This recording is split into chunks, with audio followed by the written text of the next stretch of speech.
അയാൾ എന്താ പറഞ്ഞത്? നിന്റെ കല്യാണം ഉടനെ നടക്കുമെന്ന്. പുളു അതേനെ, കയ്യിലുണ്ടായിരുന്ന കാശ് പോയത് മിച്ചം. അയാൾ ഒരു കാര്യം കൂടി പറഞ്ഞു, അത് ഇതിനേക്കാൾ വലിയ പുളു, പുപ്പുളു. അതെന്താ? പെണ്ണ് അതിസുന്ദരിയായിരിക്കും. മേലിപ്രിങ്ങാതി തേച്ച് തുളസിക്കതിൽ ചൂടിയ ഗ്രാമീണ സുന്ദരിയല്ല, യമണ്ടൻ ചരക്ക്, ഉരുപ്പടി പീസ്. തങ്കം പോലെ ഒരു പെണ്ണ് വന്ന് കേറും. അതും നമ്മൾ അങ്ങോട്ട് അന്വേഷിച്ച് ചെല്ലണ്ട. ഓ, അങ്ങോട്ടെന്റെ പട്ടി പോകും. പട്ടി ചെല്ലും, കാരണം പട്ടിക്ക് നിന്നേക്കാൾ വിവരമുണ്ട്. അത്താഴം കഴിഞ്ഞ അവന് കസർത്തെടുക്കാം, മസില് പെരിപ്പിക്കാൻ. വേസ്റ്റ് ജന്മം. നീ ഇങ്ങനെ ഇരുന്ന് പോളോടാ മോനെ.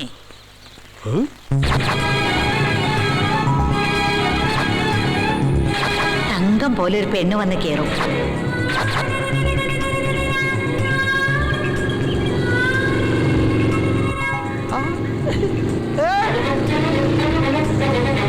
ഈ പോക്കത്ര ശരിയല്ലല്ല.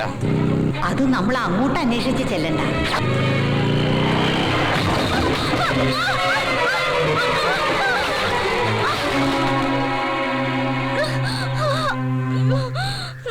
അയ്യോ എന്റെ അമ്മച്ചിയെ, ഓടിവായേ ഓടിവായേ.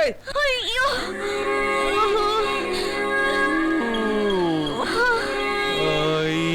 എന്റെ അമ്മച്ചിയോ.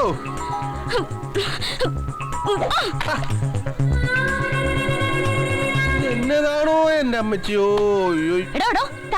കിടന്ന് കാർന്നത് അലച്ചു തല്ലി വീണത് ഞാൻ. മാനത്ത് നോക്കി മേക്കാന്ന് വണ്ടി ഓടിച്ചിട്ട് അയാൾ കിടന്ന് കാർന്നു. അയ്യോ എനിക്ക് വയ്യായേ.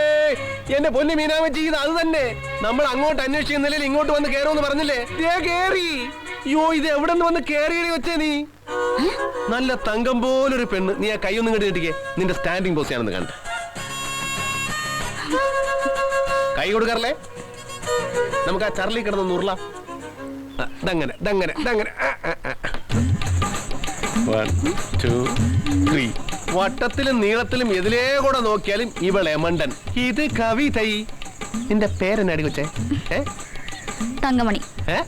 തങ്കമണി. തങ്കമണി. തങ്കം പോലെ ഒരു പെണ്ണ് വന്ന് കേറും. ഇനി ഒന്നും നോക്കാനില്ല, ഇത് അത് തന്നെ. വാ പോ. എങ്ങോട്ട്? രജിസ്റ്റർ ഓഫീസിലേക്ക്. എന്തിനാ? കല്യാണം കഴിക്കാൻ. നേരം പോണു പെണ്ണേ. എനിക്കൊന്നാമത് കെട്ടുപ്രായം കഴിഞ്ഞു. നീ അത്ര ഇള്ളാ കുഞ്ഞൊന്നും അല്ലല്ലോ. ഇവളെന്താ ഇങ്ങനെ കെട്ടാമങ്കയായിട്ട് നിന്നുപോയി? എടി ആമ്പറന്നോടൊക്കെ ഇടാപോണെന്ന് വിളിക്കുന്നു നിന്നെ. എന്നാലും നിന്നെ ഞാനൊന്നും ചെയ്യല. ബിക്കോസ് എനിക്ക് നിന്നെ കൊണ്ട് ഒരുപാട് കാര്യങ്ങളുണ്ട്. ഒരു മിനിറ്റ്, ഒന്ന് ഫോൺ ചെയ്തോട്ടെ. തിരക്കില്ല?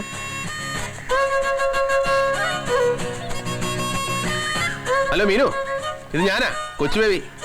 നമ്മൾ രാവിലെ പറഞ്ഞില്ലേ ആ ഉരുപ്പടി? അതിനെ കണ്ടു കേട്ടോ. തങ്കമണി. കിടില.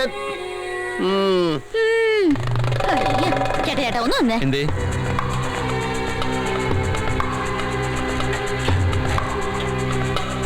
പക്ഷെ ആളൊരു ഇച്ചേരെ മുറ്റ. അതൊക്കെ വളച്ചെടുത്തോ. പിന്നെ കാശ് കൊടുക്കടോ. ഏത് കാശ്? 2000 മുട്ടയുടെ കാശ് കൊടുക്കാൻ. 2000 മുട്ടയുടെ കാശോ? അത് ഏറിപ്പോയാൽ 150 മുട്ട കാണും. ബാക്കി മുട്ട നിങ്ങൾ രണ്ടുപേരും കൂടി ഇട്ടോ. മോളെ തങ്കമണി, മോള് ചോദിച്ചാ ബേബിച്ചാൻ എന്തും തരും. പക്ഷേ ആളെ കൂട്ടിക്കൊണ്ടൊന്ന് ആക്കരുത്. ഞാൻ ചോദിച്ചാ ബേബിച്ചാൻ എന്തും തരുമോ? ഞാൻ അല്പം ചീപ്പാകാൻ തന്നെ തീരുമാനിച്ചു. ചോദിച്ചോ. ശരി ശരി, ഞങ്ങൾ തമ്മിലുള്ള പ്രശ്നമൊക്കെ തീർന്നു. ഇനി നിങ്ങൾ പോയിക്കോ. പോടെ വന്നി.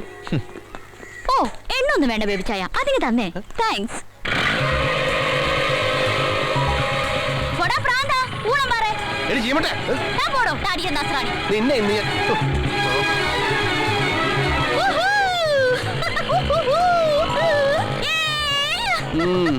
നല്ല അടക്കോ ഒതുക്കമുള്ള പെണ്ണ്.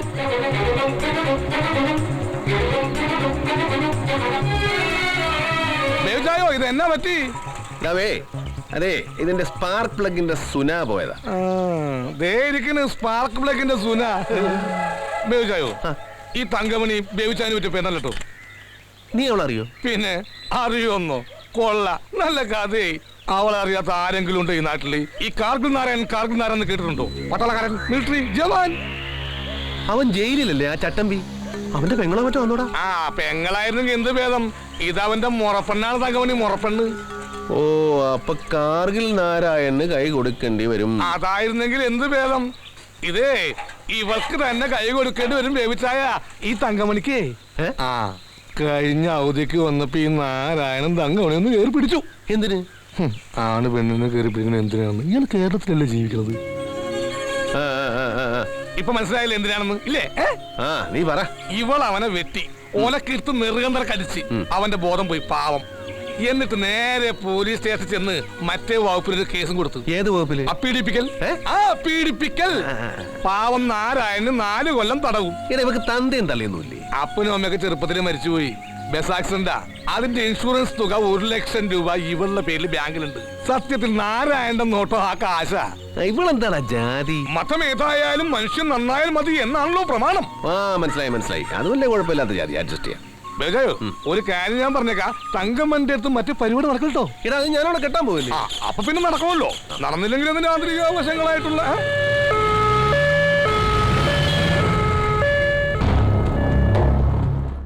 നിർത്ത്.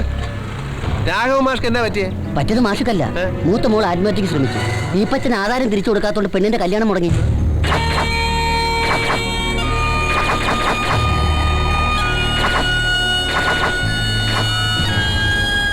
എങ്ങനെയുണ്ട് ഡോക്ടർ? She's okay.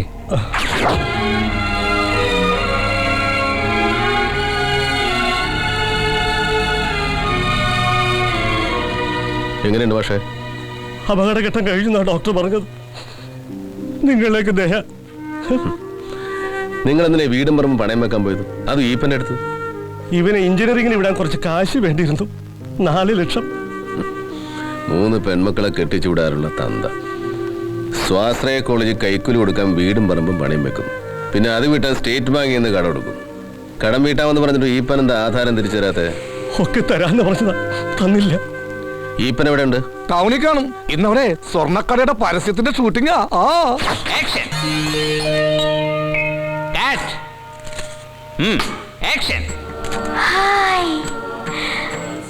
അല്ലയോ തോഴിമാരെ, പറഞ്ഞാലും ദേവസുന്ദരി, സ്വർഗലോകത്തെ ഇന്ദ്രസദസ്സിൽ പോലും കാണാൻ കഴിയാത്തതാണ് ഈ മനോഹര സ്വർണ്ണാഭരണ ശേഖരങ്ങൾ. ഇത് ഏത് രാജ്യം തോഴി? ഇതാണ് ദേവി, മലയിൽ ജ്വല്ലേഴ്സ്. മലയിൽ ജ്വല്ലേഴ്സോ? അതെന്താണ്? 100% പരിശുദ്ധമായ 916 സ്വർണ്ണാഭരണങ്ങൾക്ക് ജനകോടികളുടെ വിശ്വസ്ത സ്ഥാപനം മലയിൽ ജുവലേഴ്സ്. പ്രൊപ്പറേറ്റർ ഈപ്പൻ മലയിൽ. കാലിത്ര പൊക്കിയാ മതിയാ സാറേ. സാറേ ഇങ്ങോട്ട് വന്നേ. നല്ല കൊള്ളാവുന്ന ചരക്കുകളൊന്നും കിട്ടിയില്ലേ തനിക്ക്? ഒന്നിനൊരു മൃഷിയില്ലല്ലോ. ഇനി അഡ്വർടൈസ്മെന്റ് പറഞ്ഞിട്ട് വാ, ശരിയാക്കി തരാം ഞാൻ.